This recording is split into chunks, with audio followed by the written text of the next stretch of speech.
When Russia's invasion began, President Zelensky was defiant. He promised to defend every inch of Ukraine's territory.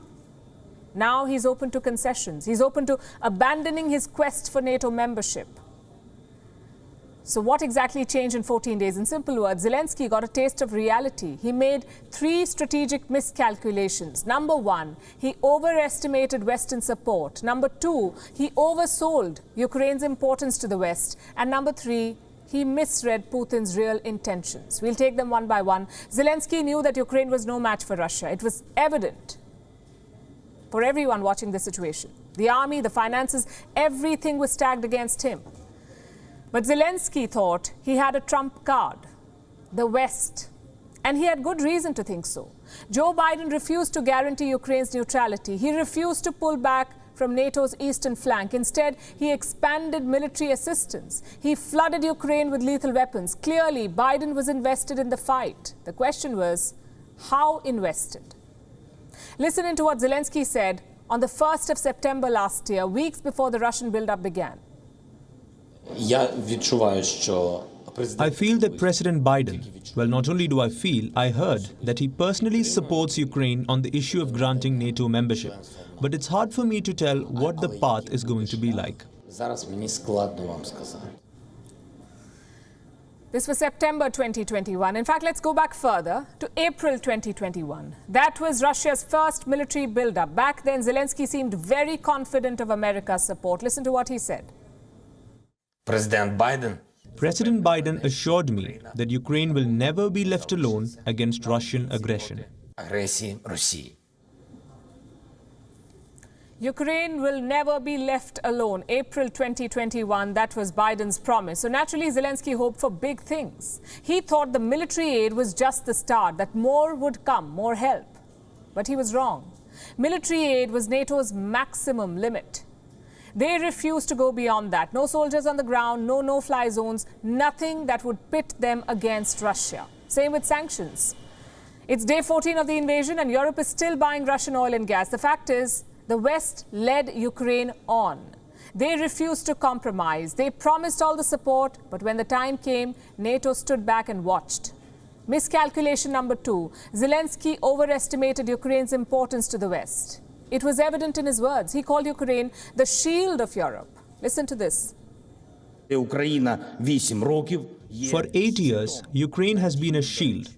For 8 years, Ukraine has been holding back one of the greatest armies in the world, which stands along our borders, not the borders of the European Union. And the missile systems flew to Mariupol, not to European cities. These events confirm that comprehensive security in Europe is impossible if Ukraine's sovereignty and territorial integrity is not restored. Again, he was wrong. Ukraine was expendable for the West. They were not serious about the NATO membership. They were not serious about the sanctions. For them, Ukraine was just a useful tool, something to irritate Vladimir Putin, that's all. But that useful tool had an expiry date. It was February 24th when Russia invaded. And this has happened before. Think back to Afghanistan in the 1980s. America funded the Mujahideen to fight the Soviet army. Was it because Afghanistan was strategically important for the West? No, it wasn't. The sole objective was to give the Soviets a bloody nose. Afghanistan was also a useful tool for the Americans. Same with Georgia. America armed them in the late 2000s. They trained Georgian soldiers. They promised NATO membership in the future. But when war broke out, NATO recoiled. Zelensky made that very same mistake. He believed that Ukraine was a key strategic asset for NATO. He was wrong. For NATO, Ukraine was just another pawn. Miscalculation number 3. Zelensky failed to read Putin's mind. On this, you cannot really blame him. Until the last moment, nobody thought there would be a war. There would be threats, some saber rattling perhaps, but eventually Russia would pull back. That was a conventional wisdom. Even as late as January 28, Zelensky did not buy the war hysteria. This is what he said. The feeling from the media is that we have a war. We have troops on the roads, we have mobilization, people are going somewhere. It does not. We do not need this panic.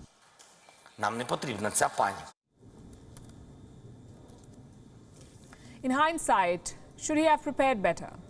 Should he have considered Putin's proposals more seriously? Perhaps he should. But put yourself in Zelensky's boots. You have the world's most powerful military alliance promising support. You have lethal weapons pouring in every day. You have promises of unprecedented sanctions on Russia. It is not surprising that Zelensky decided to fight. The West promised him sovereignty, but they refused to fight for it. And history will judge him for that. All this Twitter fanfare, all this YouTube glory will disappear. What will remain is this: Ukraine is making the same compromises that Russia first demanded. In fact, more than that, Russia was only demanding neutrality then, no joining the NATO. That's what they wanted. Now they want Zelensky to recognize Donbass and Crimea. The difference is hundreds of innocent Ukrainians are now dead. WION is now available in your country. Download the app now and get all the news on the move.